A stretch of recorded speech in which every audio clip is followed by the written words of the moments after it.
Harry Potter and the Philosopher's Stone, published in 1997. This edition published in 1998. Chapter 1, here we go. The Boy Who Lived. Okay, I can't wait to start either. Okay, away we go. Enjoy. Chapter 1, The Boy Who Lived.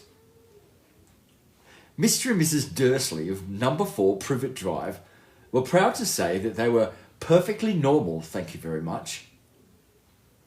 They were the last people you'd expect to be involved in anything strange or mysterious, because they just didn't hold with such nonsense.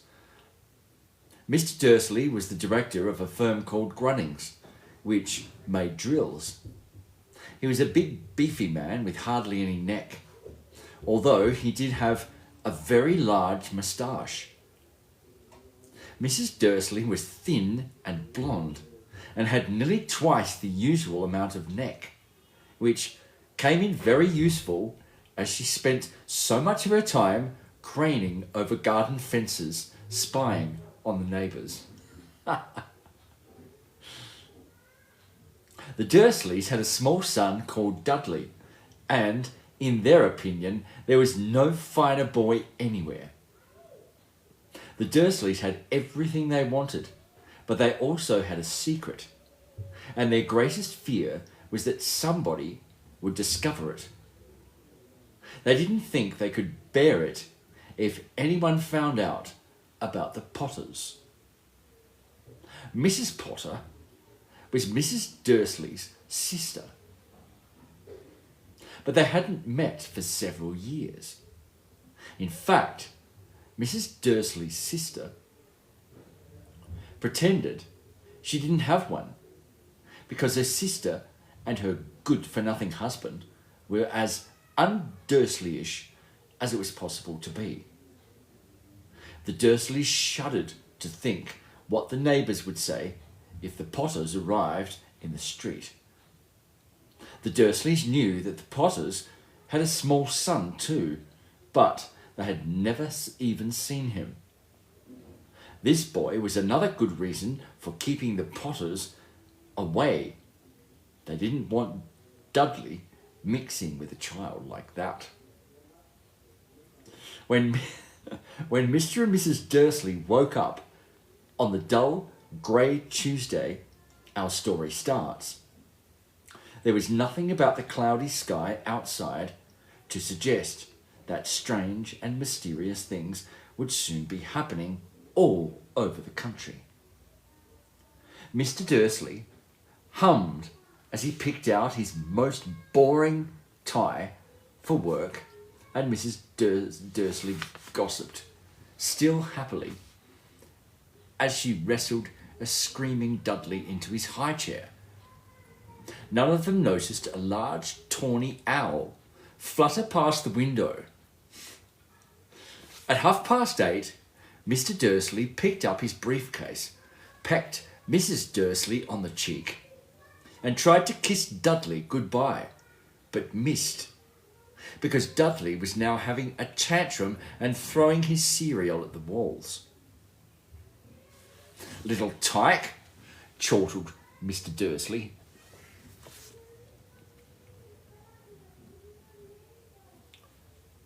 Because, "Little tyke," chortled Mr. Dursley as he left the house.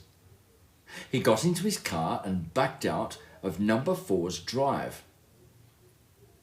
It was on the corner of the street that he noticed the first sign of something peculiar. A cat reading a map. For a second, Mr. Dursley didn't realise what he had seen. Then he jerked his head around to look again. There was a tabby cat standing on the corner of Privet Drive, but there wasn't a map in sight. What could he have been thinking of? It must have been a trick of the light. Mr. Dursley blinked and stared at the cat. It stared back. As Mr. Dursley drove around the corner and up the road, he watched the cat in his mirror. It was now reading the sign that said Privet Drive. No, looking at the sign, cats couldn't read maps or signs. Mr. Dursley gave himself a little shake and put the cat out of his mind. As he drove towards town, he thought of nothing except a large order of drills he was hoping to get that day.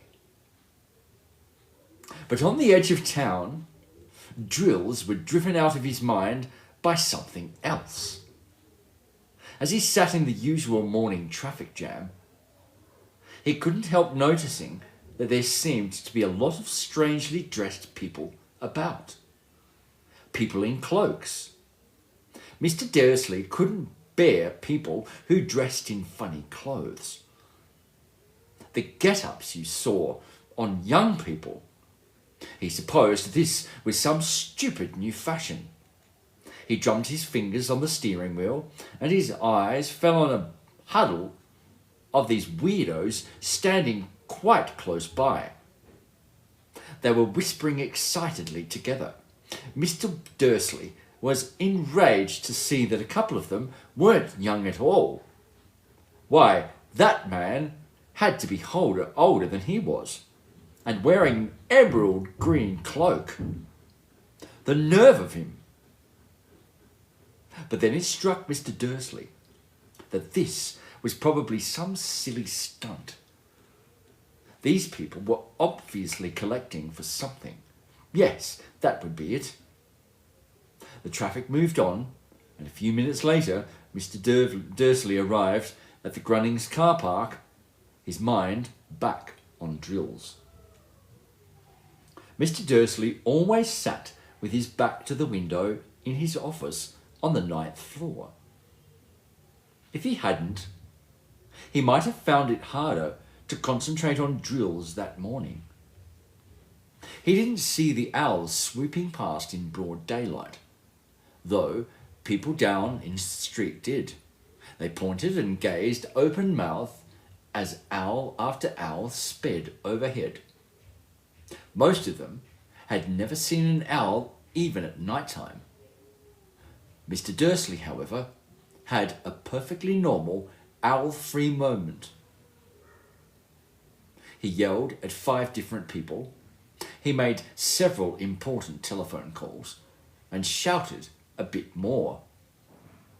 He was in a very good mood until lunchtime, when he thought he'd stretch his legs and walk across the road to buy himself a bun from the baker's opposite. He'd forgotten all about the people in cloaks until he passed a group of them next to the baker's. He eyed them angrily as they passed. He didn't know why, but they made him uneasy. This lot were whispering excitedly too, and he couldn't see a single collecting tin. It was on his way back past them, clutching a large donut in a bag, that he caught a few words of what they were saying. The Potters. That's right, that's what I heard. Yes, their son, Harry. Mr. Dursley stopped dead. Fear flooded him. He looked back at the whisperers, as if he wanted to say something to them, but thought better of it. He dashed back across the road, hurried up to his office, snapped at his secretary not to disturb him, seized his telephone, and had almost finished dialing his home number when he changed his mind. He put the receiver back down and stroked his moustache, thinking. No, he was being stupid. Potter wasn't such an unusual name. He was sure there were lots of people called Potter who had a son called Harry. Come to think of it, he wasn't even sure his nephew was called Harry. He'd never even seen the boy. It might have been Harvey or Harold. There was no point in wondering and worrying Mrs. Dursley. She always got so upset at any mention of her sister. He didn't blame her. If he'd had a sister like that, but all the same, those people in cloaks. He found it a lot harder to concentrate on drills that afternoon. And when he left the building at 5 o'clock, he was still so worried that he walked straight into someone just outside the door. "Sorry," he grunted, as the tiny old man stumbled and almost fell. It was a few seconds before Mr. Dursley realised that the man was wearing a violet cloak. He didn't seem at all upset at being almost knocked to the ground. On the contrary, his face split into a wide smile, and he said in a squeaky voice that made passers-by stare, "Don't be sorry, my dear, for nothing could upset me today. Rejoice, for you-know-who has gone at last. Even muggles like yourself should be celebrating this happy, happy day." And the old man hugged Mr. Dursley around the middle and walked off. Mr. Dursley stood rooted to the spot. He had been hugged by a complete stranger. He also thought that he had been called a muggle, whatever that was. He was rattled. He hurried to his car and set off home, hoping he was imagining things, which he had never hoped before, because he didn't approve of imagination. As he pulled into the driveway of number 4, the first thing he saw, and it didn't improve his mind, was the tabby cat he'd spotted it that morning. It was now sitting on his garden wall. He was sure it was the same one. It had the same markings around the eyes. "Shoo!" said Mr. Dursley loudly. The cat didn't move. It just gave him a stern look. Was this normal cat behaviour? Mr. Dursley wondered. Trying to pull himself together, he let himself into the house. He was still determined not to mention anything to his wife. Mrs. Dursley had had a nice normal day. She told him over dinner all about Mrs. Next Door's problems with her daughter and how Dudley had learned a new word, shan't. Mr. Dursley tried to act normally. When Dudley had been put to bed, he went into the living room in time to catch the last report on the evening news. And finally, bird watchers everywhere have reported that the nation's owls have been behaving very unusually today. Although owls normally hunt at night and are hardly ever seen in daylight, there have been hundreds of sightings of these birds flying in every direction since sunrise. Experts are unable to explain why the owls have suddenly changed their sleeping patterns. The newsreader allowed himself a grin. Most mysterious. And now over to Jim McGiffin with the weather. Going to be any more showers of owls tonight, Jim? Well, Ted, said the weatherman, I don't know about that, but it's not only the owls that have been acting oddly today. Viewers as far apart as Kent, Yorkshire and Dundee have been phoning in to tell me that instead of the rain I promised yesterday, they've had a downpour of shooting stars. Perhaps people have been celebrating bonfire night early. It's not until next week, fellows, but I can promise a wet night tonight. Mr. Dursley sat frozen in his armchair. Shooting stars all over Britain, owls flying by daylight, mysterious people in cloaks all over the place, and a whisper a whisper about the Potters. Mrs. Dursley came into the living room carrying 2 cups of tea. It was no good. He'd have to say something to her. He cleared his throat nervously. Petunia, dear. You haven't heard from your sister lately, have you? As he expected, Mrs. Dursley looked shocked and angry. After all, they normally pretended she didn't have a sister. No, she said sharply. Why? Funny stuff on the news, Mr. Dursley mumbled. Owls, shooting stars, and there were a lot of funny-looking people in town today. So? Snapped Mrs. Dursley. Well, I just thought, maybe, it was something to do with, her lot. Mrs. Dursley sipped her tea through pursed lips. Mr. Dursley wondered whether he dared tell her he'd heard the name Potter. He decided he didn't dare. Instead, he said, as casually as he could, their son he'd be about Dudley's age now, wouldn't he? I suppose so, said Mrs. Dursley stiffly. What's his name again? Howard, isn't it? Harry. Nasty little common name, if you ask me. Oh, yes, said Mr. Dursley, his heart sinking horribly.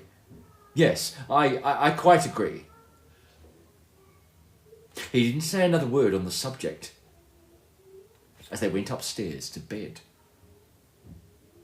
While Mrs. Dursley was in the bathroom, Mr. Dursley crept to the bedroom window and peered down into the front garden.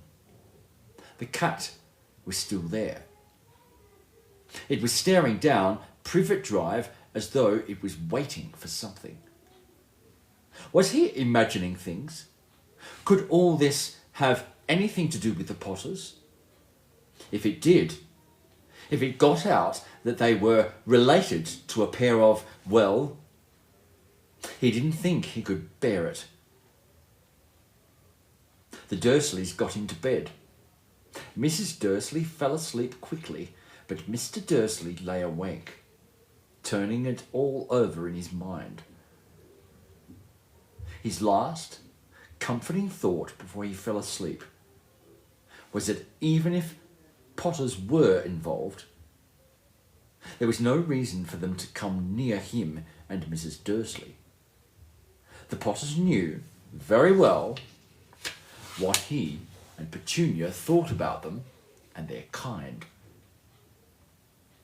He couldn't see how he and Petunia could get mixed up in anything that might be going on. He yawned until turned over, and it couldn't affect them. How very wrong he was. Mr. Dursley might have been drifting into an uneasy sleep, but the cat on the wall outside was showing no sign of sleepiness. But the cat was sitting still as a statue, its eyes fixed unblinkingly on the far corner of Privet Drive. It didn't so much as quiver when a car door slammed in the next street, nor when 2 owls swooped overhead. In fact, it was nearly midnight before the cat moved at all. A man appeared. On the corner, the cat had been watching, appeared so suddenly and silently, you'd have thought he'd just popped out of the ground. The cat's tail twitched and its eyes narrowed. Nothing like this man had ever been seen in Privet Drive. He was tall, thin, and very old, judging by the silver of his hair and beard, which were both long enough to tuck into his belt. He He was wearing long robes, a purple cloak, which swept the ground, and high-heeled, buckled boots. His blue eyes were light, bright, and sparkling behind half-moon spectacles, and his nose was very long and crooked, as though it had been broken at least twice. This man's name was Albus Dumbledore. Albus Dumbledore didn't seem to realise that he had just arrived in a street where everything from his name to his boots was unwelcome.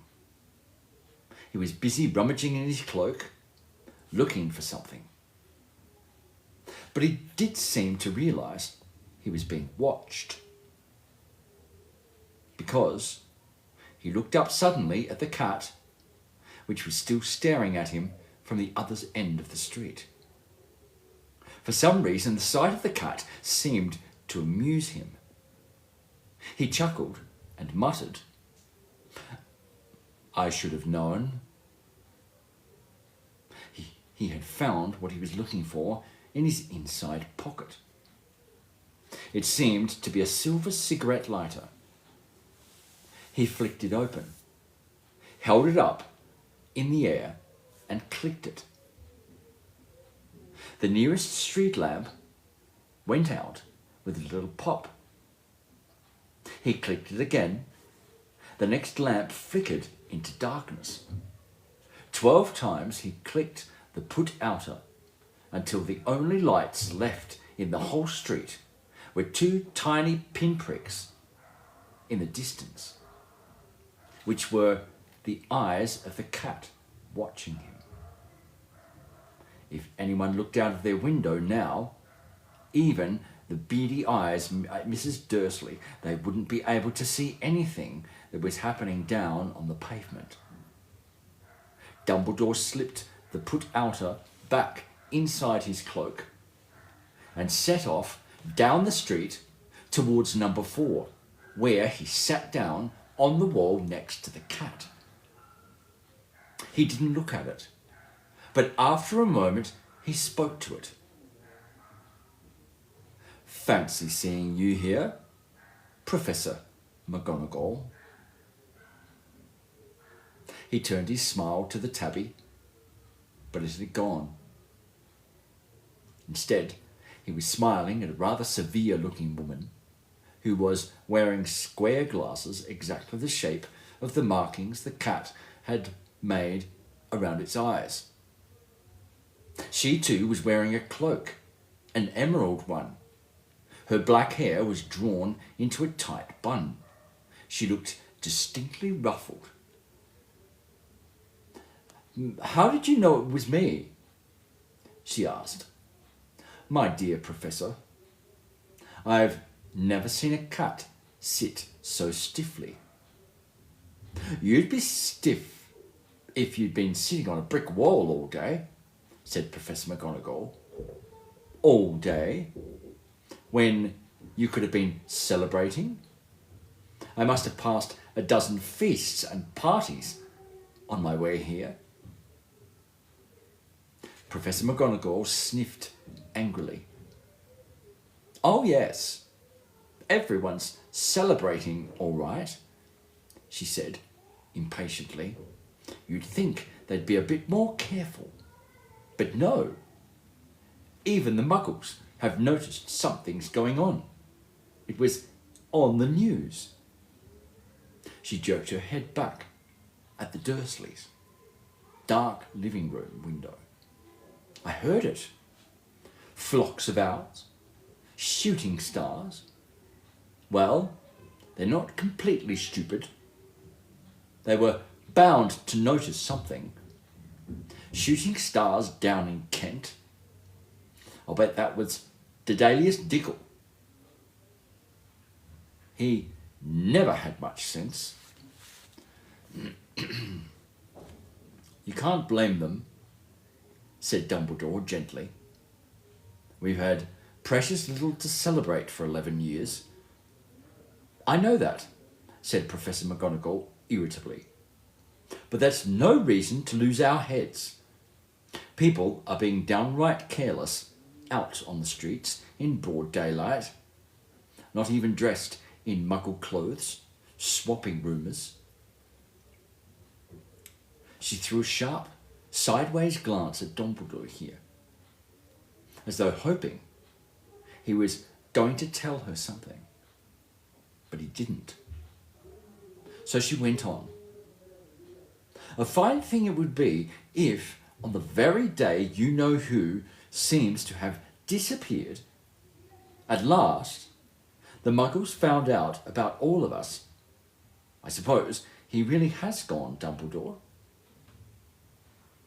It certainly seems so, said Dumbledore. We have much to be thankful for. Would you care for a sherbet lemon? A what? A sherbet lemon. They're a kind of muggle sweet I'm rather fond of. No, thank you, said Professor McGonagall coldly, as though she didn't think this was the moment for sherbet lemons. As I say, even if you-know-who has gone, my dear Professor, surely a sensible person like yourself can call him by his name. All this you-know-who nonsense, for 11 years I have been trying to persuade people to call him by his proper name, Voldemort. Professor McGonagall flinched. But Dumbledore, who was unsticking 2 sherbet lemons, seemed not to notice. It all gets so confusing. If we keep saying you-know-who, I have never seen any reason to be frightened of saying Voldemort's name. I know you haven't, said Professor McGonagall, sounding half exasperated, half admiring. But you're different. Everyone knows. You're the only one you know, oh, all right, Voldemort was frightened of. You flatter me, said Dumbledore calmly. Voldemort had powers I will never have. Only because you're too, well, noble to use them. It's lucky it's dark. I haven't blushed so much since Madame Pomfrey told me she liked my new earmuffs. Professor McGonagall shot a sharp look at Dumbledore and said, the owls are nothing to the rumours that are flying around. You know who, everyone's saying, about what he's disappeared, about what finally stopped him. It seemed that Professor McGonagall had reached the point she was most anxious to discuss. The real reason she had been waiting on a cold, hard wall all day, for neither as a cat nor as a woman she had fixed Dumbledore with such a piercing stare as she did now. It was plain that whatever everyone was saying, she was not going to believe it until Dumbledore had told her it was true. Dumbledore, however, was choosing another sherbet lemon and did not answer. What they're saying, she pressed on, is that last night Voldemort turned up at Godric's Hollow. He went to find the Potters. The rumour is that Lily and James Potter that they're dead. Dumbledore bowed his head. Professor McGonagall gasped. Lily and James? I can't believe it. I don't want to believe it. Oh, Albus. Dumbledore reached out and patted her on the shoulder. I know, he said heavily. Professor McGonagall's voice trembled as she went on. That's not all. They're saying he tried to kill the Potter's son, Harry, but he couldn't. He couldn't kill that little boy. No one knows why or how. But they're saying that when he couldn't kill Harry Potter, Voldemort's power somehow broke, and that's why he's gone. Dumbledore nodded glumly. It's true, faltered Professor McGonagall. After all he's done, all the people he's killed, he couldn't kill a little boy? It's just astounding. If all the things to stop him. But how in the name of heaven did Harry survive?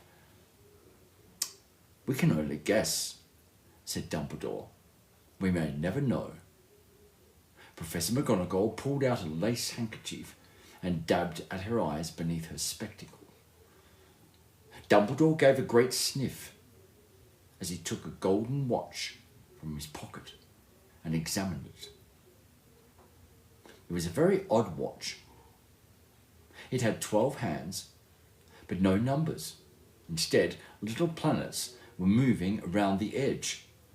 It must have made sense to Dumbledore, though, because he put it back in his pocket and said, Hagrid's late. I suppose it was he who told you I'd be in here, by the way. Yes, said Professor McGonagall, and I don't suppose you're going to tell me why you're here, of all places. I've come to bring Harry to his aunt and uncle. They're the only family he has left now. You can't mean the people who live here, cried Professor McGonagall, jumping to her feet and pointing at number 4. Dumbledore, you can't. I've been watching them all day. You couldn't find 2 people who are less like us. And they've got this son. I saw him kicking his mother all the way up the street, screaming for sweets. Harry Potter, come and live here. It's the best place for him, said Dumbledore firmly. His aunt and uncle will be able to explain everything to him when he's older. I've written them a letter. A letter? Repeated Professor McGonagall faintly, sitting back down on the wall. Really, Dumbledore? You think you can explain all this in a letter? These people will never understand him. He'll be famous, a legend.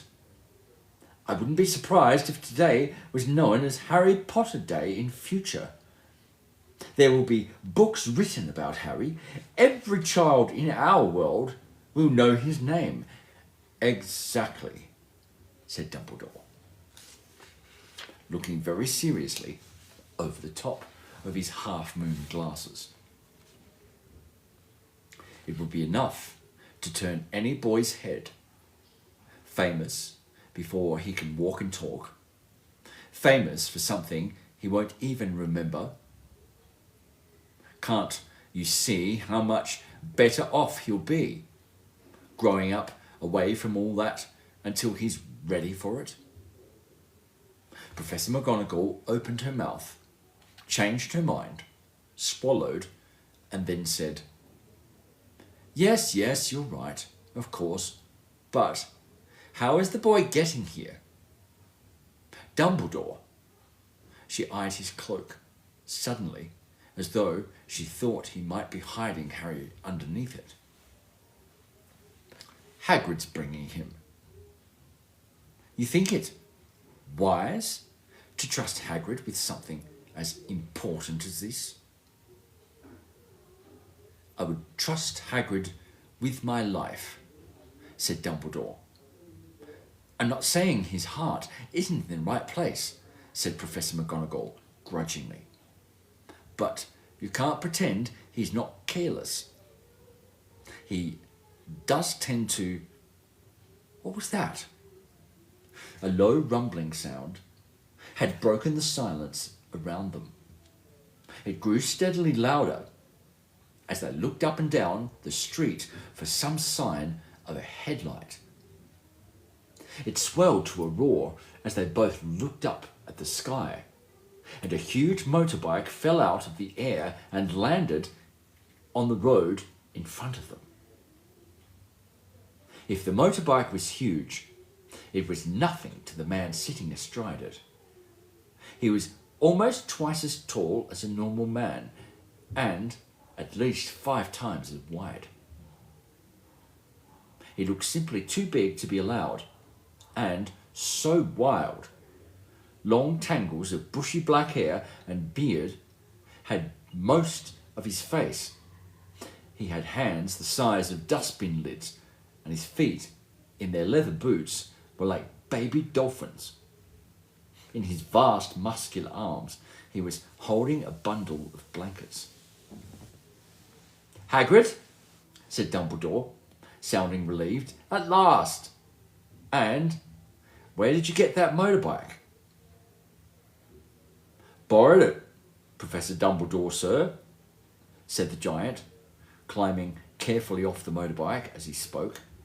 "Young Sirius Black lent it to me. I've got him, sir." "No problems, was there?" "No, sir. House was almost destroyed, but I got him out all right before the muggles started swarming around. He fell asleep as we were flying over Bristol." Dumbledore and Professor McGonagall bent forward over the bundle of blankets. Inside, just visible, was a baby boy, fast asleep. Under the tuft of jet black hair over his forehead, they could see a curiously shaped cut, like a bolt of lightning. "Is that where?" "Yes," said Dumbledore. "He'll have that scar forever." "Couldn't you do something about it, Dumbledore?" "Even if I could, I wouldn't. Scars could come in useful. I have one myself above my left knee, which is a perfect map of the London Underground. Well, give him here, Hagrid. We'd better get this over with." Dumbledore took Harry in his arms and turned towards the Dursleys' house. Could I say goodbye to him, sir?" asked Hagrid. He bent his great shaggy beard over Harry and gave him what must have been a very scratchy, whiskery kiss. Then, suddenly, Hagrid let out a howl like a wounded dog. "Shh!" hissed Professor McGonagall. "You'll wake the muggles." Sorry," sobbed Hagrid, taking out a large spotted handkerchief and burying his face in it. "But I can't stand it. Lily and James dead, and poor little Harry off to live with muggles." Yes, it's all very sad. But get a grip on yourself, Hagrid, or we'll be found," Professor McGonagall whispered, patting Hagrid gingerly on the arm as Dumbledore stepped over the low garden wall and walked to the front door. He laid Harry greatly on the doorstep, took a letter out of his cloak, tucked it inside of Harry's blankets, and then came back to the other two. For a full minute, the three of them stood and looked at the little bundle. Hagrid's shoulders shook. Professor McGonagall blinked furiously, and the twinkling light that usually shone from the Dumbledore's eyes seemed to have gone out. "Well," said Dumbledore finally, "that's that. We've no business staying here. We may as well go and join the celebrations." "Yeah," said Hagrid in a very muffled voice. "I'll be taking Sirius's bike back. Good night, Professor McGonagall, Professor Dumbledore, sir." Wiping his streaming eyes on his jacket, Hagrid swung himself onto the motorbike and kicked the engine into life. With a roar, it rose into the air and off into the night. I shall see you soon, I expect, Professor McGonagall, said Dumbledore, nodding to her. Professor McGonagall blew her nose in reply. Dumbledore turned and walked back down the street. On the corner, he stopped and took out the silver put-outer. He clicked it once, and 12 balls of light sped back to the street lamps, so the privet drive glowed suddenly orange, and he could make out a tabby cat slinking around the corner at the other end of the street. He could just see the bundle of blankets on the step of number 4. Good luck, Harry, he murmured. He turned on his heel, and with a swish of his cloak, he was gone. A breeze ruffled the neat hedges of Privet Drive, which lay silent and tidy under the inky sky. The very last place you would expect astonishing things to happen. Harry Potter rolled over the inside his blankets without waking up. One small hand closed on the letter beside him, and he slept on, not knowing he was special, not knowing he was famous, not knowing he would be wakened in the few hours' time by Mrs. Dursley's scream as he opened the front door to put out the milk bottles, nor that he would spend the next few weeks being prodded and pinched by his cousin Dudley. He couldn't know that at this very moment, people meeting in secret all over the country were holding up their glasses and saying in hushed voices, "To Harry Potter, the boy who lived." And there we have the introduction, and a beautiful introduction to the novel, okay? And probably the most important thing of all of this, okay, is a description of different characters, okay? The protagonists and the antagonists, okay? We firstly had the antagonists, okay? Obviously the Dursleys. And there is a technique that J.K. Rowling uses, okay, to distinguish. I want you to remember, as we're reading, and please, for anybody who has the Bloomsbury edition of Harry Potter and the Philosopher's Stone, feel free to read along as you're listening as well. Okay, there are somebody, of course. Exactly, McGonagall was there. Okay, but think about firstly the protagonists. Okay, we have Professor Dumbledore, we have Professor McGonagall, and we have Hagrid. Okay. Now we will see all three of those protagonists very quickly again during the novel. Okay, but it's the first chapter that J.K. Rowling leaves an impression on us. Okay, and that's the most important thing to remember. J.K. Rowling is getting us to think about the protagonists in a certain way. Okay, they have come to protect him. Okay, McGonagall is there from the beginning, but as a cat, observing, seeing what's happening. Then Dumbledore arrives oversees, firstly, Hagrid coming with the baby and then handing him over to the doorstep, okay? So we see them as protectors, guys, okay? Yes, and exactly, Mars. We also Sirius comes into the picture, okay? Who lent him the motorbike, okay? Exactly. Yes. I would say that.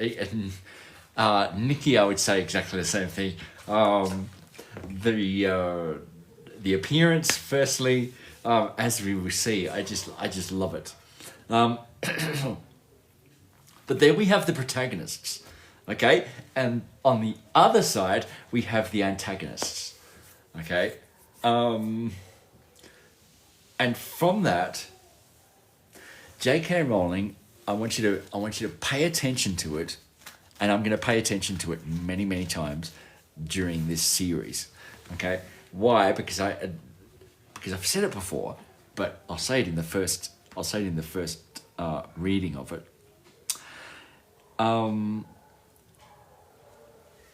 J.K. Rowling gets us to know which are the antagonists, okay? Because she puts different descriptions of them that are not nice, okay?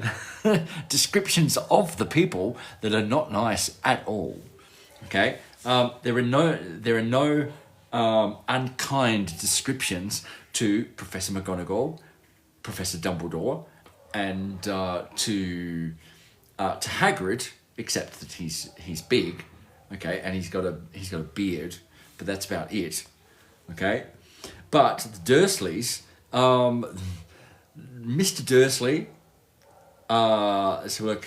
Mr. Dursley was the director of a firm called Grunnings, which made drills. Here is the initial description.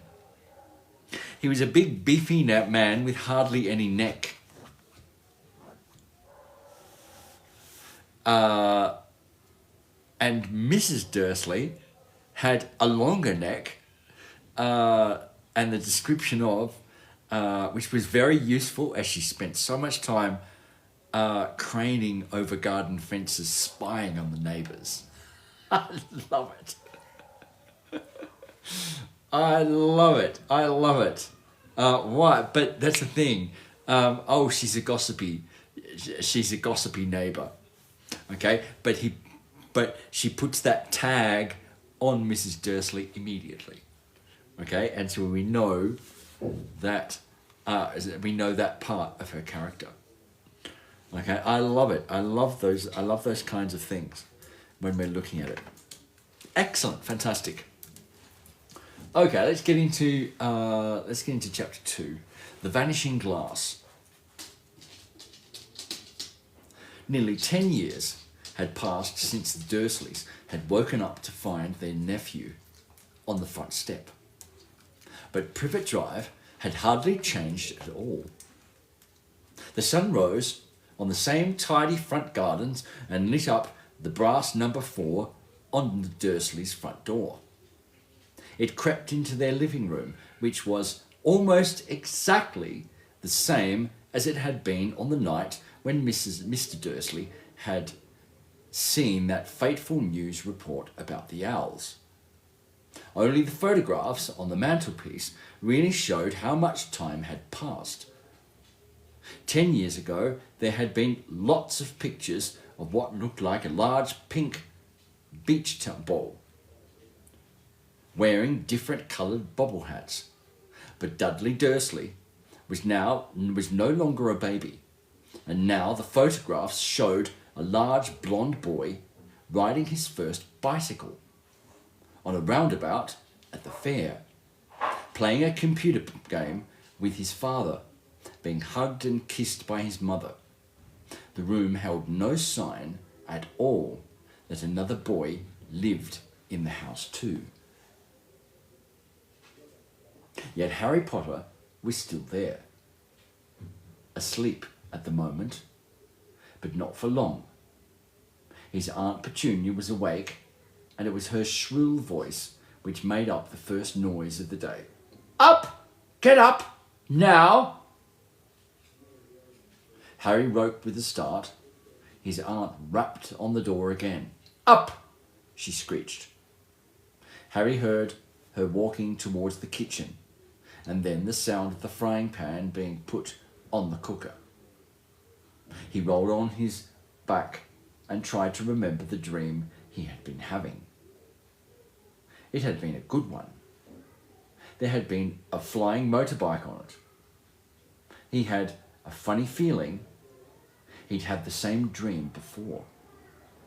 His aunt was back outside the door. "Are you up yet?" she demanded. "Nearly," said Harry. "Well, get a move on. I want you to look after the bacon. And don't you dare let it burn. I want everything perfect on Duddy's birthday." Harry groaned.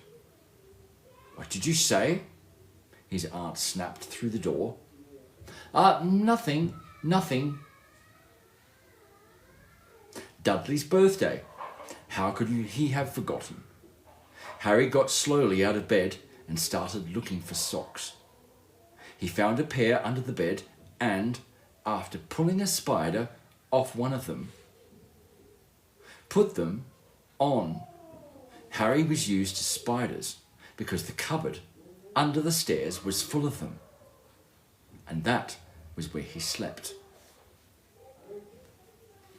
When he was dressed, okay, so we are finally seeing something here.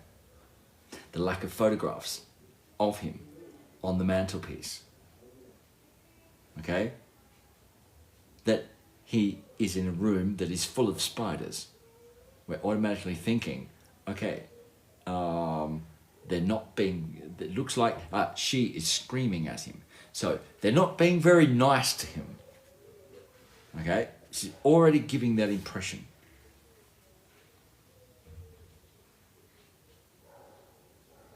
Perhaps it had something to do with living in a dark cupboard. But Harry had always been small and skinny for his age. He looked even smaller and skinnier than he really was because all he had to wear were old clothes of Dudley's, and Dudley was about 4 times bigger than he was. Harry had a thin face, knobbly knees, black hair, and bright green eyes. He wore round glasses, held together with a lot of sellotape because of all the times Dudley had punched him on the nose. The only thing Harry liked about his own appearance was a very thin scar on his forehead, which was shaped like a bolt of lightning. He had it as long as he could remember. And the first question he could ever remember asking his Aunt Petunia was how he had got it.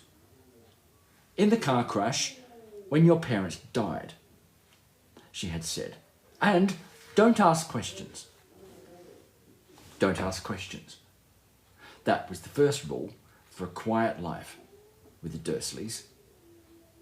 Uncle Vernon entered the kitchen as Harry was turning over the bacon. "Comb your hair," he barked, by way of morning greeting. About once a week, Uncle Vernon looked over the top of his newspaper and shouted that Harry needed a haircut. Harry must have had more haircuts than the rest of the boys in his class put together. But it made no difference. His hair simply grew that way all over the place. Harry was frying eggs. I'll just put that in the side for a sec. Harry was frying eggs by the time Dursley arrived in the kitchen with his mother. Dudley looked a lot like Uncle Vernon. He had a large pink face. Here we go. Now the description of Dudley. Okay. He had a large pink face, not much neck, small watery eyes, and thick blonde hair that lay smoothly on his thick, fat head. It's not very nice either. Okay, so that automatically puts him in the antagonist's camp. Why? Because it's not nice. That's the thing. All of these techniques that get us to pick up who is the protagonist and who is the antagonist. Okay.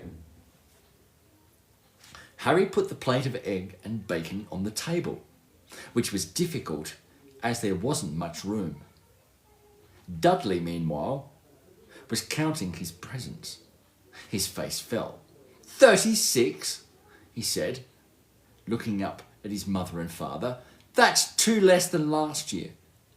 Darling, you haven't counted Aunt Marge's present.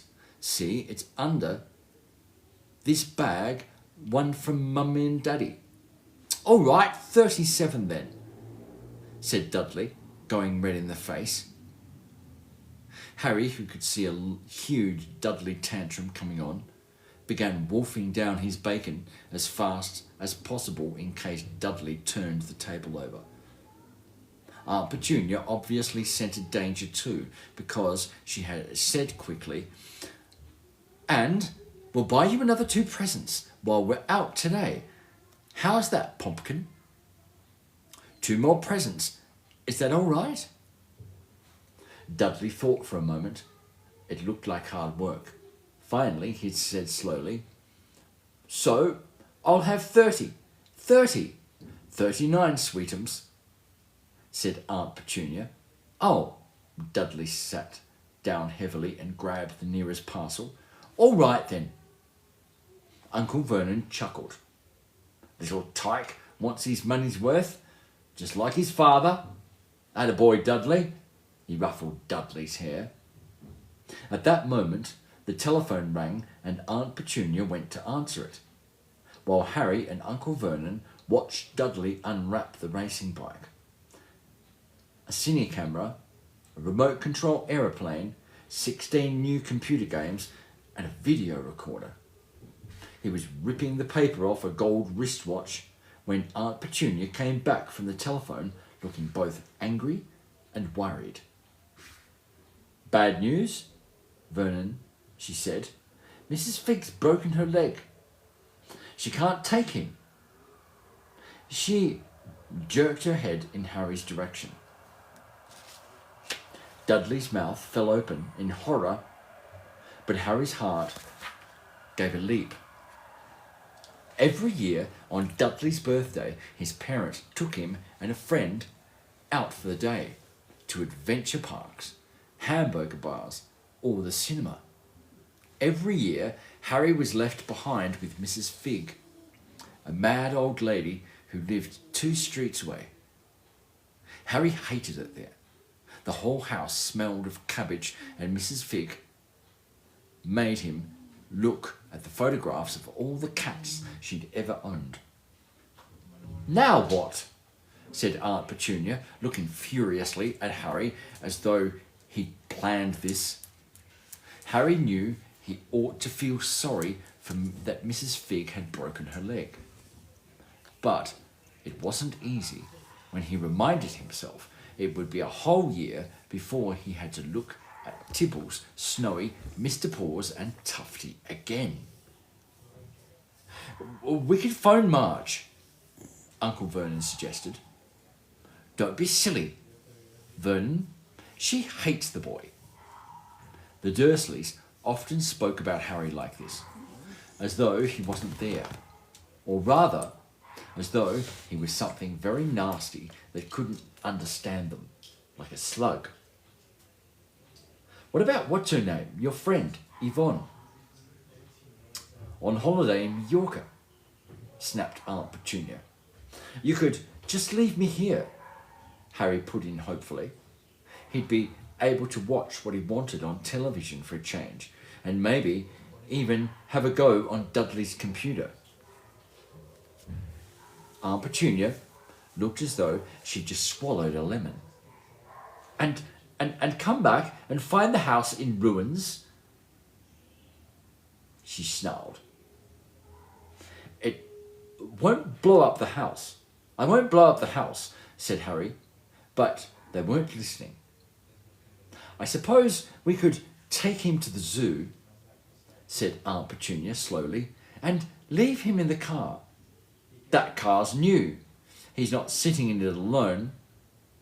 Dudley began to cry loudly. In fact, he wasn't really crying. It had been years since he'd really cried, but he knew that if he screwed up his face and wailed, his mother would give him anything he wanted. Dinky dinkums. Don't cry. Mummy won't let you spoil your special day, she cried, flinging her arms around him and looking at Harry. I don't want him to come, Dudley yelled between huge pretend snobs. He always spoils everything. He shot Harry a nasty grin through the gap in his mother's arms. Just then, the doorbell rang. Oh, good Lord, they're here, said Aunt Petunia frantically, and a moment later, Dudley's best friend, Piers Polkus, walked in with his mother. Piers was a scrawny boy with a face like a rat. He was usually the one who held people's arms behind their backs while Dudley hit them. Dudley stopped pretending to cry at once. So there we go. There's another one. Piers Polkus. And how can we tell that he's an antagonist? Because it has a face like a rat. No, there was never a description like that about Dumbledore or McGonagall or Hagrid for that matter. Okay, but we can automatically tell he's an antagonist. He was usually the one who held people's arms behind their backs while Dudley hit them. Dudley stopped pretending to cry at once. Half an hour later, Harry couldn't believe his luck. Was sitting in the back of the Dursleys' car with Pierce and Dudley on the way to the zoo for the first time in his life. His aunt and uncle hadn't been able to think of anything else to do with him. But before they'd left, Uncle Vernon had taken Harry aside. I'm warning you, he had said, putting his large purple face right up to close to Harry's. I'm watching you now, boy. Any funny business, anything at all, and you'll be in that cupboard from now until Christmas. I'm not going to do anything, said Harry, honestly. But Uncle Vernon didn't believe him. No one ever did. The problem was, strange things often happened around Harry, and it was just no good telling the Dursleys he didn't make them happen. Once, Aunt Petunia, tired of Harry coming back from the barber's, looking as though he hadn't been at it at all, had taken a pair of kitchen scissors and cut his hair so short he was almost bald except for his fringe, which she left to hide that horrible scar. Dudley had laughed himself silly at Harry, who spent a sleepless night imagining school the next day, where he was already laughed at for his baggy clothes and sellotaped glasses. Next morning, however, he had got up to find his hair exactly as it had been before Aunt Petunia had sheared it off. He had been given a week in his cupboard for this, even though he had tried to explain that he couldn't explain how it had grown back so quickly. Another time, Aunt Petunia had been trying to force him into a revolting old jumper of Dudley's, brown with orange bobbles. The harder she tried to pull it over his head, the smaller it seemed to become, until finally it might have flitted a glove puppet, but certainly would fit Harry. Aunt Petunia had decided it must have shrunk in the wash, and to his great relief, Harry wasn't punished. On the other hand, he got into terrible trouble for being found on the roof of the school kitchens. Dudley's gang had been chasing him as usual when, as much to Harry's surprise as anyone else's, there he was sitting on the chimney. The Dursleys had received a very angry letter from Harry's headmistress telling them Harry had been climbing school buildings.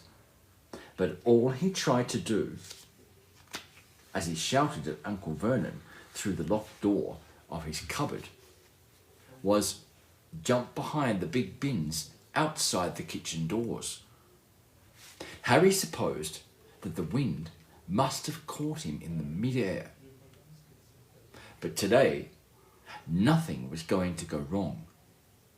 It was even worth being with Dudley and Piers to be spending the day somewhere that wasn't school, his cupboard, or Mrs. Fig's cabbage-smelling living room. While he drove, Uncle Vernon complained to Aunt Petunia. He liked to complain about things. People at work, Harry, the council, Harry, the bank, and Harry were just a few of his favourite subjects. This morning it was motorbikes. "Roaring along like maniacs, the young hoodlums," he said, as a motorbike overtook them. "I had a dream about a motorbike," said Harry, remembering suddenly. It was flying. Uncle Vernon nearly crashed into the car in front. He turned right around in his seat and yelled at Harry, his face like a gigantic beetroot with a moustache. "Motorbikes don't fly!" Dudley and Piers sniggered. "I know they don't," said Harry. "It was only a dream." But he wished he hadn't said anything. If there was one thing the Dursleys hated even more than his asking questions, it was his talking about anything acting in a way it shouldn't. No matter if it was in a dream or even a cartoon. They seemed to think he might get dangerous ideas. It was a very sunny Saturday, and the zoo was crowded with families. The Dursleys bought Dudley and Piers a large chocolate ice creams at the entrance, and then, because the smiling lady in the van had asked Harry what he wanted before they could hurry him away, they bought him a cheap lemon ice lolly. It wasn't bad either, Harry thought, licking it as they watched a gorilla scratching its head and looking remarkably like Dudley, except that it wasn't blonde. Harry had the best morning he'd had in a long time. He was careful to walk a little way apart from the Dursleys so that Dudley and Piers were starting to get bored with the animals by lunchtime, wouldn't fall back on their favourite hobby of hitting him. They ate in the zoo restaurant, and when Dudley had a tantrum because his Knickerbocker glory wasn't big enough, Uncle Vernon bought him another one, and Harry was allowed to finish the first.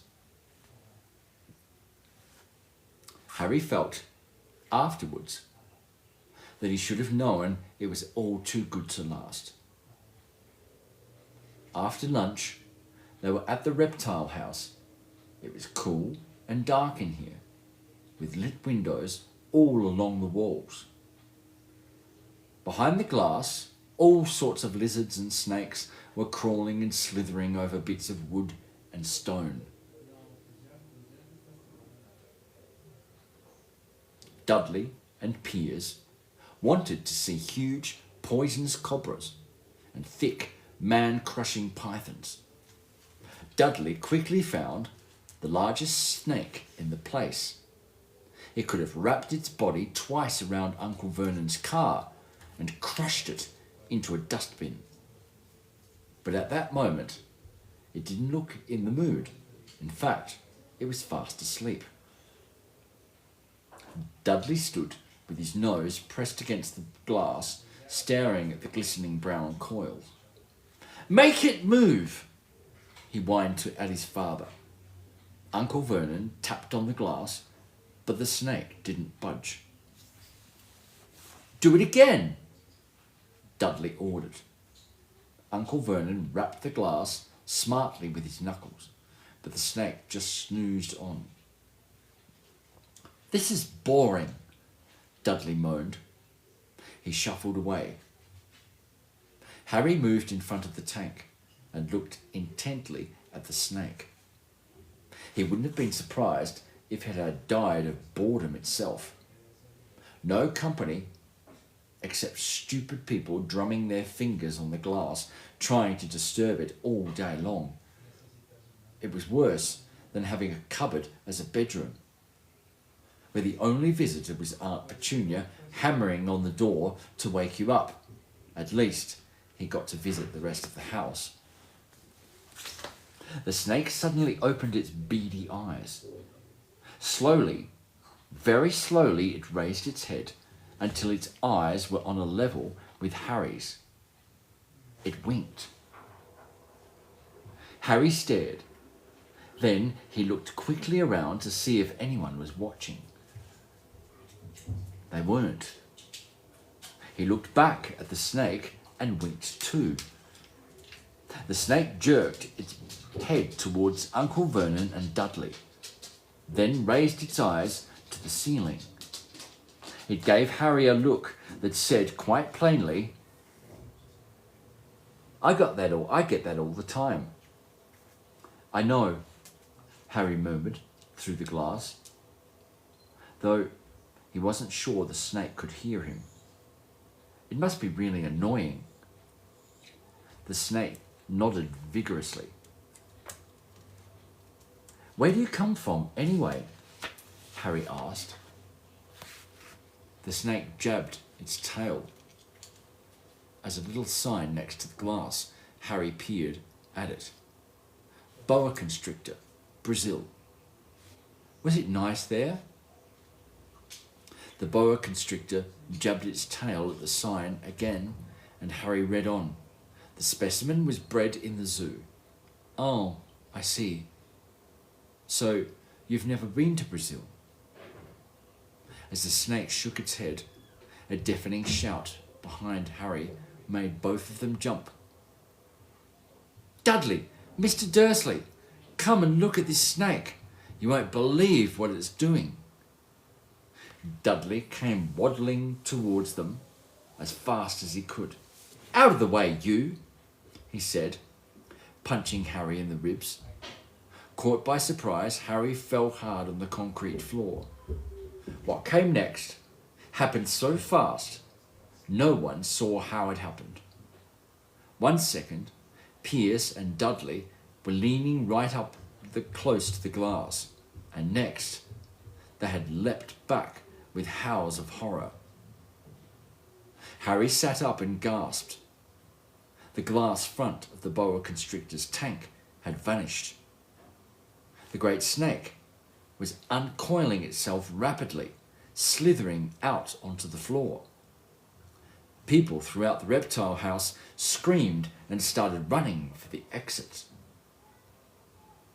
As the snake slid softly past him, Harry could have sworn a low hissing voice said, "Brazil, here I come." "Thanks, amigo." The keeper of the reptile house was in shock. "But the glass," he kept saying. "Where did the glass go?" The zoo director himself made Aunt Petunia a cup of strong sweet tea, while he apologised over and over again. Pierce and Dudley could only gibber. As far as Harry had seen, the snake hadn't done anything except snap playfully at their heels as it passed. But by the time they were all back in Uncle Vernon's car, Dudley was telling them how it had nearly bitten off his leg, while Piers was swearing it had tried to squeeze him to death. But worst of all, for Harry at least, was Piers calming down enough to say, "Harry was talking to it, weren't you, Harry?"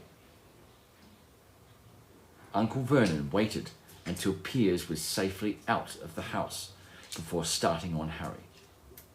He was so angry he could hardly speak. He managed to say, "Go! Cupboard! Stay! No meals!" before he collapsed into a chair and Aunt Petunia had to run and get him a large brandy. That's all right. It's my dog. It's my dog bullying as a thing. Yes, my dog is a schnauzer. And schnauzers are like, yes, do this, do that, do this, do that. Yes. Harry lay in his dark cupboard much later, wishing he had a watch. He didn't know what time it was, and he couldn't be sure the Dursleys were asleep yet, until they were. He couldn't risk sneaking into the kitchen for some food. He'd lived with the Dursleys almost 10 years. 10 miserable years. As long as he could remember, ever since he'd been a baby. And his parents had died in that car crash. He couldn't remember being in the car when his parents had died. Sometimes, when he strained his memory during long hours in his cupboard, he came up with a strange vision, a blinding flash of green light and a burning pain on his forehead. This, he supposed, was the crash, though he couldn't imagine where all the green light came from. He couldn't remember his parents at all. His aunt and uncle never spoke about them. And of course, he was forbidden to ask questions. There were no photographs of them in the house. When he had been younger, Harry had dreamed and dreamed of some unknown relation coming to take him away. But it had never happened.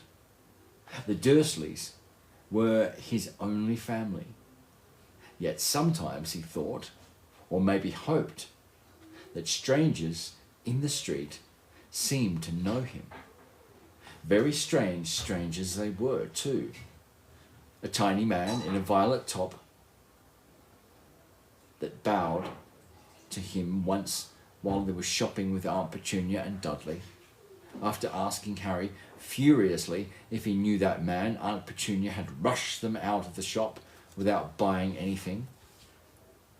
A wild-looking old woman dressed all in green had waved merrily at him once on a bus. A bald man in a very long purple coat had actually shaken his hand in the street the other day and then walked away without a word. The weirdest thing about all these people was the way they seemed to vanish the second Harry tried to get a closer look. At school, Harry had no one. Everybody knew that Dudley's gang hated that odd Harry Potter in his baggy old clothes and broken glasses, and nobody looked to disagree with Dudley's gang. Chapter 3, The Letters from No One. The escape of the Brazilian boa constrictor earned Harry his longest ever punishment. By the time he was allowed out of his cupboard again, the summer holidays had started and Dursley had already broken his new cine camera, crashed his remote control aeroplane, and first time on his racing bike, knocked down old Mrs. Fig as she crossed Privet Drive on her crutches. Harry was glad school was over, but there was no escaping Dudley's gang, who visited the house every single day. Piers, Dennis, Malcolm and Gordon were all big and stupid. There we go again. There we go again. The kinds of clues that J.K. Rowling gives.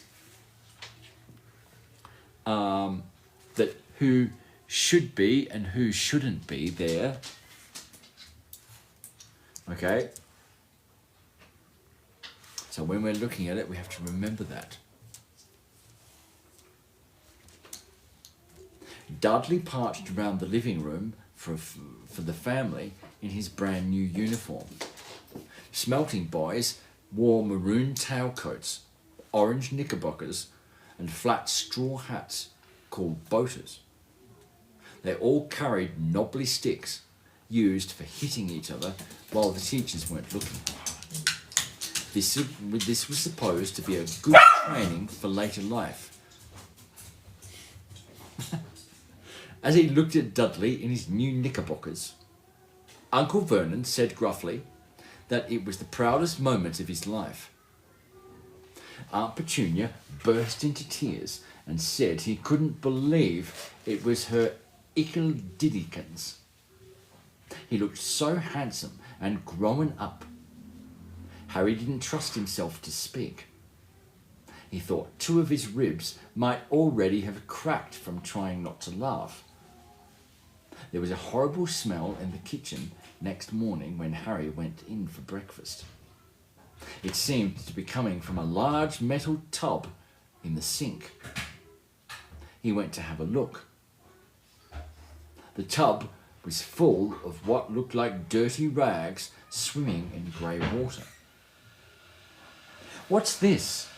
he asked Aunt Petunia. Her lips tightened as they always did if he dared to ask her questions. "Your new school uniform," she said. Harry looked in the bowl again. "Oh," he said. "I didn't realise it had been so wet." "Don't be stupid," snapped Aunt Petunia. "I'm dyeing some of Dudley's old things grey for you. Oh, it'll look like everyone else's when I've finished." Harry seriously doubted this, but thought it best not to argue. He sat down at the table and tried not to think about how he was going to look on his first day at Stonewall High. Like he was wearing bits of old elephant skin, probably. Dudley and Uncle Vernon came in, both with wrinkled noses because of the smell from Harry's new uniform. Uncle Vernon opened his newspaper as usual, and Dudley banged his smelting stick, which he carried everywhere on the table. They heard the click of the letterbox and flop of letters on the doormat. "Get the post, Dudley," said Uncle Vernon from behind his paper. "Make Harry get it." "Get the post, Harry." "Make Dudley get it." "Poke him with your smelting stick, Dudley." Harry dodged the smelting stick and went to get the post. 3 things lay on the doormat. A postcard from Uncle Vernon's sister, Marge, who was holidaying on the Isle of Wight. A brown envelope that looked like a bill, and a letter for Harry. Harry picked it up and stared at it, his heart twanging like a giant elastic band. No one ever in his whole life had written to him. Who would? He had no friends, no other relatives. He didn't belong to the library, so he'd never got rude notes asking for books back. Yet here it was, a letter addressed so plainly there could be no mistake. Mr. H. Potter, The Cupboard Under the Stairs, 4 Privet Drive, Little Whinging, Surrey. The envelope was thick and heavy, made of yellowish parchment, and the address was written in emerald green ink. There was no stamp. Turning the envelope over, his hand trembling, Harry saw a purple wax seal bearing a coat of arms, a lion, an eagle, a badger, and a snake surrounding a larger H. "Hurry up, boy," shouted Uncle Vernon from the kitchen. "What are you doing? Checking for letter bombs?" He chuckled at his own joke. Harry went back to the kitchen, still staring at his letter. He handed Uncle Vernon the bill and the postcard, sat down, and slowly began to open the yellow envelope. Uncle Vernon ripped open the bill, snorted in disgust, and flipped over the postcard. "Marge is ill," he informed Aunt Petunia. "Ate a funny whelk." "Dad," said Dudley suddenly, "Dad, Harry's got something." Harry was on the point of unfolding his letter, which was written on the same heavy parchment as the envelope, when it was jerked sharply out of his hand by Uncle Vernon. "That's mine," said Harry, trying to snatch it back. "Who'd be writing to you?" sneered Uncle Vernon, shaking the letter open with one hand and glancing at it. His face went from red to green faster than a set of traffic lights. And it didn't stop there. Within seconds, it was the greyish white of old porridge. "Petunia," he gasped. Dudley tried to grab the letter and read it, but Uncle Vernon held it high out of his reach. Aunt Petunia took it curiously and read the first time. For a moment, it looked as though she might faint. She clutched her throat and made a choking noise. "Vernon? Oh my goodness, Vernon!"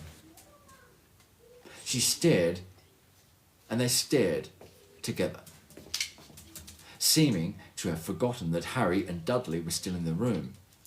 Dudley wasn't used to being ignored. He gave his father a sharp tap on the head with his smelting stick. "I want to read the letter," he said loudly. "I want to read it," said Harry furiously. "It is mine." "Get out, both of you," croaked Uncle Vernon, stuffing the letter back inside his envelope. Harry didn't move. "I want my letter," he shouted. "Let me see it," demanded Dudley. "Out!" roared Uncle Vernon. And he took both Harry and Dudley by the scruffs of their necks and threw them into the hall, slamming the kitchen door behind them. Harry and Dudley promptly had a furious but silent fight over who would listen at the keyhole. Dudley won, so Harry, his glasses dangling from one ear, lay flat on his stomach to listen at the crack between the door and the floor. "Vernon," Aunt Petunia was saying in a quivering voice, "look at the address. How could they possibly know where he sleeps? You don't think they're watching the house?" "Watching? Spying? More might be the following," muttered Uncle Vernon wildly. "But what should we do, Vernon? Should we write back? Tell them we don't want?" Harry could see Uncle Vernon's shiny black shoes pacing up and down the kitchen. "No," he said finally. "No, we'll ignore it. If they don't get an answer, yes, that's best. We won't do anything. But I'm not having one in the house, Petunia," Didn't we swear when we took him in we'd stamp out that dangerous nonsense? That evening, when he got back from work, Uncle Vernon did something he'd never done before. He visited Harry in his cupboard. "Where's my letter?" said Harry, the moment Uncle Vernon had squeezed through the door. "Who's writing to me?" "No one. It was addressed to you by mistake," said Uncle Vernon shortly. "I have burned it." "It was not a mistake," said Harry angrily. "It had my cupboard on it." "Silence!" yelled Uncle Vernon, and a couple of spiders fell from the ceiling. He took a few deep breaths and then forced his face into a smile which looked quite painful. Yes, Harry, about this cupboard. Your aunt and I have been thinking. You're really getting a bit big for it. We think it might be nice if you moved into Dudley's second bedroom." "Why?" said Harry. "Don't ask questions," snapped his uncle. "Take this stuff upstairs now." The Dursleys' house had 4 bedrooms. One for Uncle Vernon and Aunt Petunia, one for visitors, usually Uncle Vernon's sister Marge, one where Dudley slept, and one where Dudley kept all the toys and things he wouldn't fit into his first bedroom. It only took Harry one trip upstairs to move everything he owned from the cupboard to his room. He sat down on the bed and stared around him. Nearly everything in here was broken. The month-old cine camera was lying on top of a small working table. Dudley had once driven over the next door's dog. In the corner was Dudley's first ever television set, which he'd put his foot through when his favourite program had been cancelled. There was a large bird cage, which had once held a parrot that Dudley had swapped at school for a real air rifle, which was up on the shelf with the end all bent because Dudley had sat on it. Other shelves were full of books. They were the only things in the room that looked as though they'd never been touched. From downstairs came the sound of Dudley bawling at his mother. "I don't want him in there. I need that room. Make him get out." Harry sighed and stretched out on the bed. Together, he'd have given anything to be up there. Today, he'd rather be back in his cupboard with that letter up there here without it. Next morning at breakfast, everyone was rather quiet. Dudley was in shock.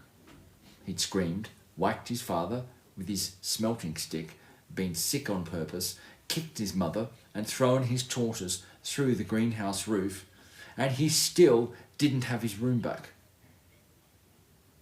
Harry was thinking about this time yesterday and bitterly wishing he'd opened the letter in the hall. Uncle Vernon and Aunt Petunia kept looking at each other darkly. When the post arrived, Uncle Vernon, who seemed to be trying to be nice to Harry, made Dudley go and get it. They heard him banging things with his smelting stick all the way down the hall. Then he shouted, "There's another one. Mr. H. Potter, the smallest bedroom, number 4 Privet Drive." With a strangled cry, Uncle Vernon leapt from his seat and ran down the hall. Harry right behind him.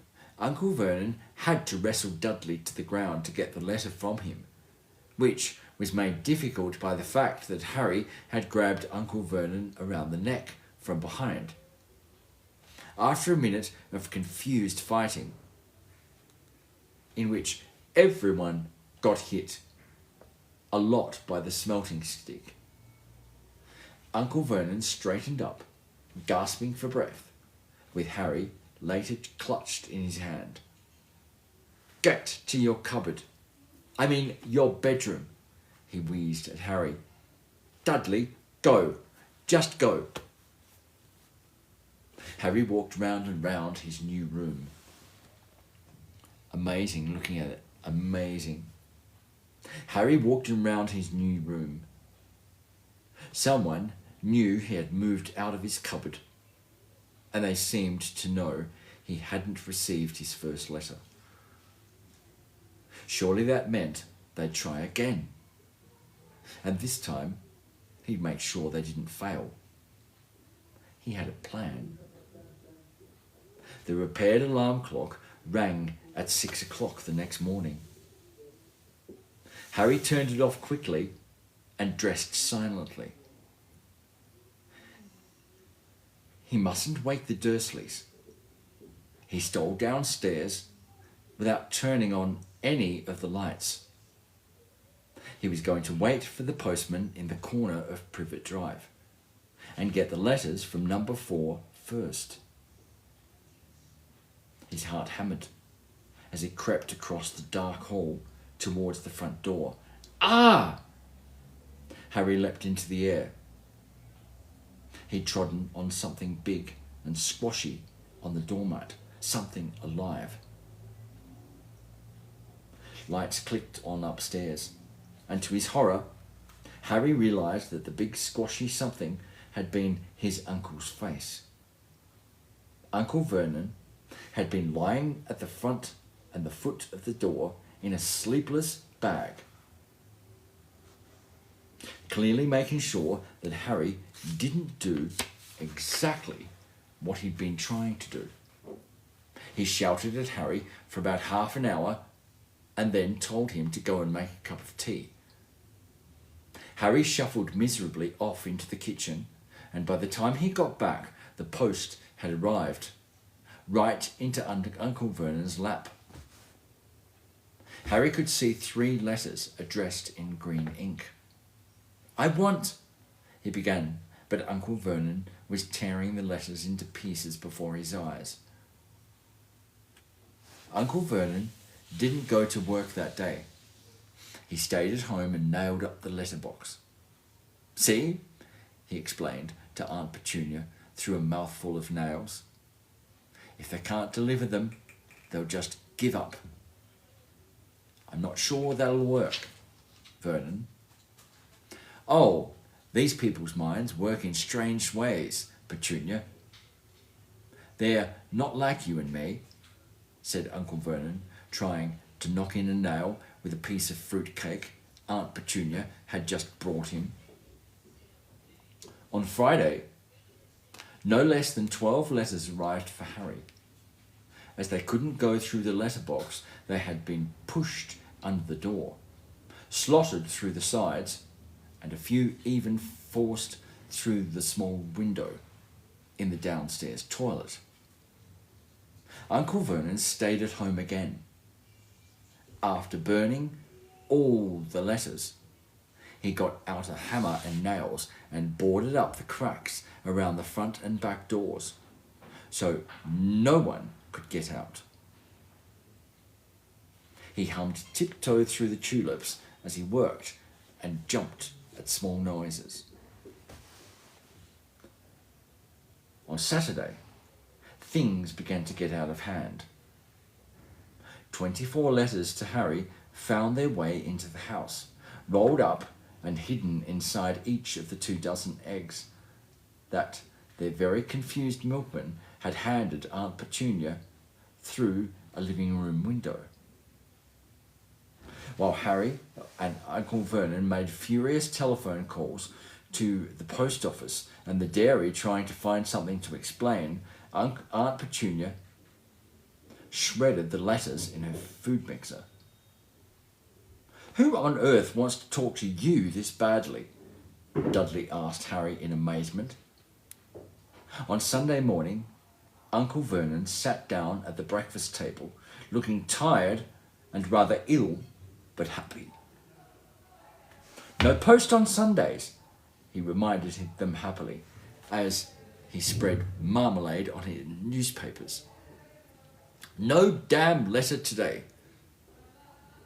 Something came whizzing down the kitchen chimney as he spoke and caught him sharply on the back of his head. Next moment, 30 or 40 letters came pelting out of the fireplace like bullets. The Dursleys ducked, and Harry leapt into the air, trying to catch one. Out! Out! Uncle Vernon seized Harry about the waist and threw him into the hall. When Aunt Petunia and Dudley had run out with their arms over their faces, Uncle Vernon slammed the door shut. They could hear the letters still streaming into the room, bouncing off the walls and floor. That does it, said Uncle Vernon, trying to speak calmly, but pulling great tufts out of his moustache at the same time. I want you all back here in 5 minutes, ready to leave. We're going away. Just pack some clothes, no argument. And that is where we have to leave it for tonight. I've still got some... Oh, what is it? Oh, 9:30. Fantastic. So we've been at it for almost 2 hours.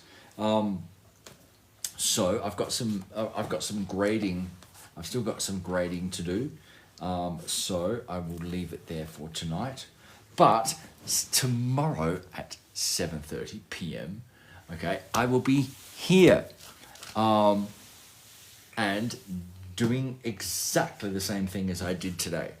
Okay, so for when we're looking at it, okay, it's a very interesting time. Okay, why? Because this is here we go. This is the introduction. Okay, but at the introduction phase, okay, there are certain things that we have to look at.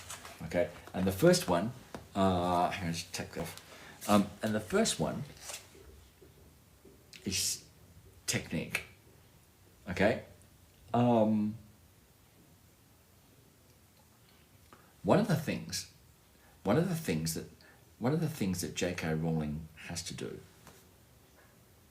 is pull us into the world that she has created. And she does that by creating a hook at the beginning. Okay? It's a mysterious hook. Okay? Because it shows us an antagonist. It doesn't show us the protagonist. It shows us the antagonist. Mr. and Mrs. Dursley. Okay? And it also gives us some descriptions of them, which are not very nice, remember. And that whenever you go to whenever you go through the novel, any other novel that you're reading at the moment, but especially this one, whenever you're going through the novel, okay, the antagonists, you kind of know the difference between the protagonist and the antagonists, because the antagonists always have terrible descriptions about them. Okay, their face looks like a rat. They have no neck. The wife has a neck, a long neck that is advantageous looking through, looking over neighbours' fences, spying on them. Okay, and all of that. I mean, I love it. I love all of this. I love all of this description. Okay. But there is another technique. Okay. And it's called places.